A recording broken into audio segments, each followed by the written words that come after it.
created 7 chances and taken 5.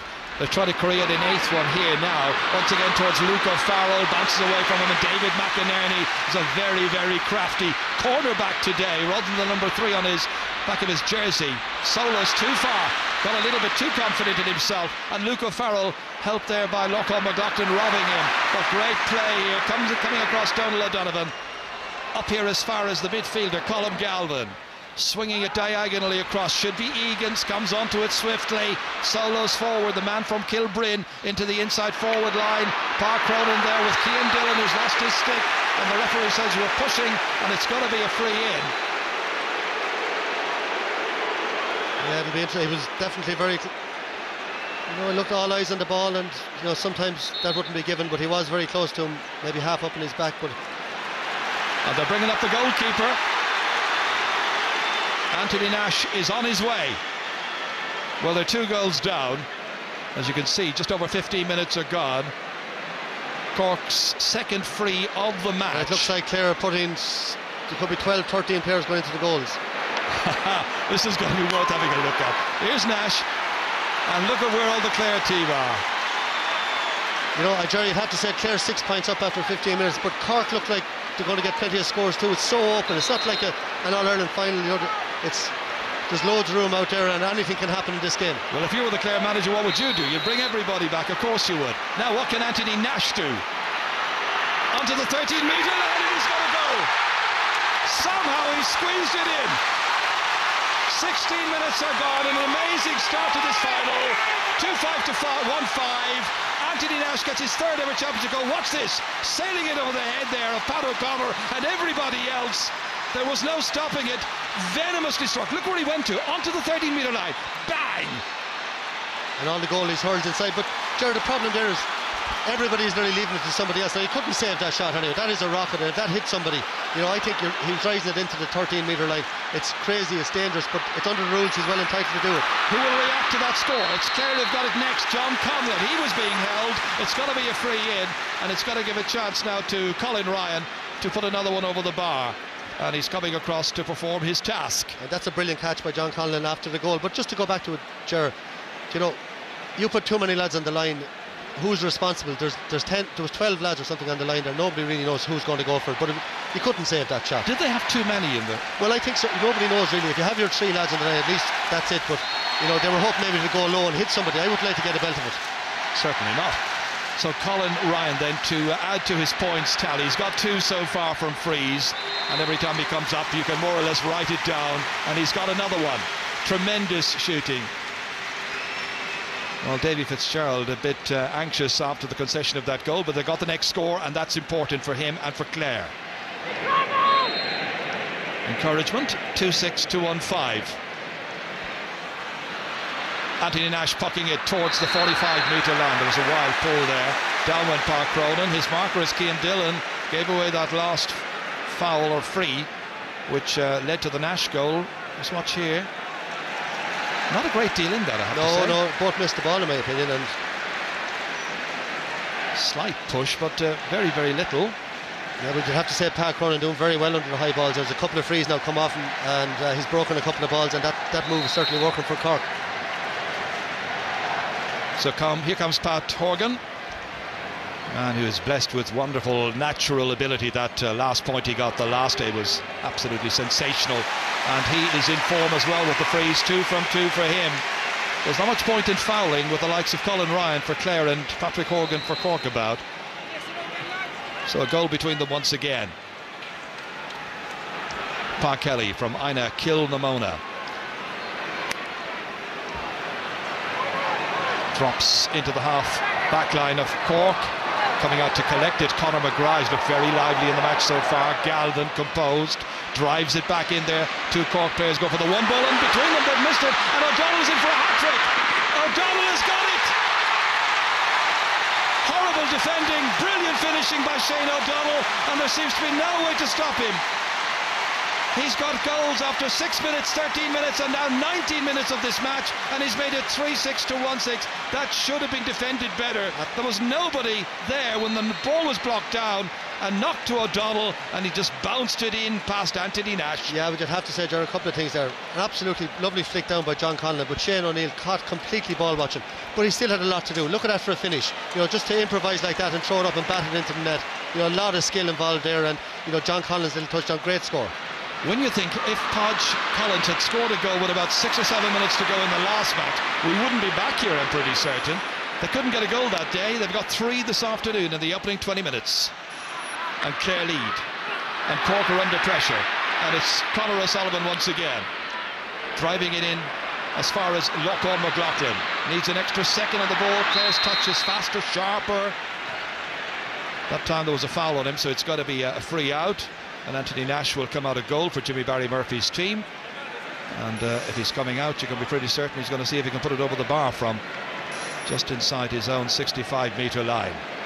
Yeah, and Jerry, your point there that Clare look sharper, and they do, and they're playing the ball. But still, before that goal, I was just going to say to you, there's only a goal in it, and Cork will be delighted with it. But it just seems every time the ball goes in around their full backline, there's complete panic, and Clare looks so dangerous. And a little bit the same down the other end. I think Cork are actually picking up a lot of breaking ball, like 1-6 after 20 minutes, a decent score as well. But Clare are just going to town up in their forward line at the moment. And Shane O'Donnell, 3 goals in an All-Ireland final in 20 minutes. Anthony Nash dropped in, comes back out towards Pat O'Connor, spoons it out, but Luke O'Farrell tried to intercept. Back in to help out was Harnedy, in there as well as Patrick Horgan, makes an angle for himself and puts it over the bar. The first he scored today from play, and now it's 3-6 to 1-7, so 5 points between the teams. But Cork can't afford to keep on giving away goals at one end, because they're only chipping in with points at the other. Yeah, not going to be enough. No, maybe not if it continues like that, but the Cork forwards are playing way better today than they did the last day.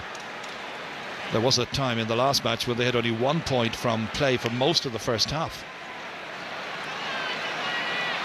Pressure on Joyce here, sails over his head, didn't get it. He's marking Colin Ryan, and all of a sudden it's Tony Kelly who gets loose. Joyce gets across to him, and Kelly just doesn't need a second invitation. Lovely score from a wonderfully talented, gifted young hurler. He really has been a vibrant influence on Clare hurling this season. Lovely skill, wonderfully crafted point. 2 between them again, 2 goals that is. Chris Joyce, first touch again, needed a second go, then runs back into O'Donnell, and they're being forced back. Look at this. The welcoming committee of Clare has started with the full forward line essentially, making life very awkward. Up into the air went Lee Hahn. He's doing well over there against Donald O'Donovan. That looked harsh enough now, both of them going for the ball, but the linesman has come in and given his verdict. Looks like Cork are going to make a change, and that's Stephen White who's going to come on in place of William Egan. So the first change made by Jimmy Barry Murphy and his selectors to bring in Stephen White now, coming up for just his 4th championship match. 24-year-old from Ballygarvan. Off goes Egan. Yeah, you have to say John Conlon and Colin Ryan started very well, particularly under the puckouts. Colin Ryan, particularly down in front of us here, he's winning a lot of ball, just breaking it down with his hurl, and they're picking up the breaks, and a lot of scores coming off this side. Well, this is now inside his own 65-metre line. Has he got the distance here? He's certainly going for it. Oh, it's a beauty, an absolutely beautiful score. Colin Ryan with a 4th. There is no stopping him. He's such an integral part of this team, like under the puckouts. He's just breaking the ball, someone is coming around and picking it up, and nearly all the scores have come from this wing here. Diagonal balls coming out from breaking ball that he creates. In all the matches he's played against Cork this year, and this is match number 6, he's got 48 points against the Rebels, and 38 by my calculation have come from frees. There's a pretty clear message there. Don't do the fouling. Yeah, he doesn't miss any. Referee's going to throw this in. Galvin against Daniel Carney. Picked up here by Galvin. Scampers away. Looking for McGrath. That's Conor McGrath. Conor O'Sullivan tried to read the flight of the ball and succeeding. He's had a tough opening quarter to this game. Back it comes here as far as Shane O'Neill, and Cork will now just be trying to hope that they can stay in touch as they did in the drawn final before the half-time break and give themselves a chance for the second 35 minutes. David McInerney's little hand pass across here is short, intercepted by Horgan, and Horgan sees that one end up over the end line and wide.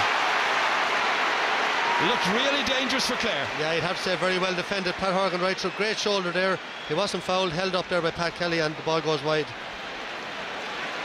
You just watch here, Brendan Bugler coming across here, just held him up, and Patrick Kelly held his ground there, stood up very, very well, and danger averted. Great chance there for Cork. Seemed he was determined to use his stick on that.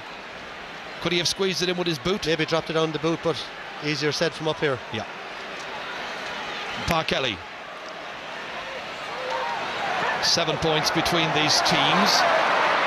That's Colin Ryan again, just what I was saying there, Gerard knocking it down to himself, and away he goes again. Such a skillful player. Hand pass there was a little errant, but he gets a chance to get it back again. McGrath wasn't anticipating, but one man who's always anticipating is Pat Donlan, giving tremendous leadership in there as far as Shane O'Donnell. He's caught another one. He seems unstoppable. Good vision to pick out Conlon, and before Carney can arrive, can he get the chance in? He's been fouled, and it's going to be a free for 20 metres out. But they are playing around with the Cork defence there. They're causing major consternation, and Cork just do not seem to have the response. Well, Shane O'Donnell, look, he's not a big man. Great catch in front of Shane O'Neill again. They're playing lovely ball into him, but you know, Shane O'Neill is one of the most accomplished defenders in the country over the last 6 or 7 years, and Shane O'Donnell is just giving them a roasting out there today. Shane O'Donnell is only 19 years of age. He's from Éire Óg in Ennis, and he is a UCC student, so he knows a lot about Cork and Cork hurling. Must have been frustrated not to get a chance the last day. A young lad, under 21 medal winner already this year, didn't play last year's team, and 3 goals in this year's replayed final. What a story. Colin Ryan's got his 5th pointed free. 25-year-old, giving these Clare fans some wonderful early moments in this All-Ireland final, played in lovely sunshine. And it just shows you, probably 2 best forwards Clare have had all year, Tony Kelly and Podge Collins, really haven't seen the ball. It's just the way the game has been going so far, and still they've put up a score of 3-9 in the first 26 minutes. A long way to go. Here's Brendan Bugler here, man given his debut in the championship by Tony Considine, the former manager. Played back in here, and they go for another one, but this one has gone wide. One of the few wides, just a second. Colin Ryan, the player, was trying his luck from 65 metres out, but going very nicely in the 27th minute. Galvin again, first to the ball. Cork are going to need a lift from somewhere, needing to stay in the match now, getting up close to half-time. Brian Murphy, one of those experienced campaigners, up as far as Patrick Horgan. In comes Conor Hahn. He's shown very prominently so far. Back out here as far as Cian McCarthy. McCarthy's shot has gone away to the left-hand side, and that's the second shot he's tried, and unfortunately from his point of view failed with his shooting. Jerry, a huge difference in the game is when a Clare man gets the ball, he's looking up and they have time on the ball, they're playing it in front of the forwards. But when a Cork defender gets the ball, he's under so much pressure from the Clare defenders.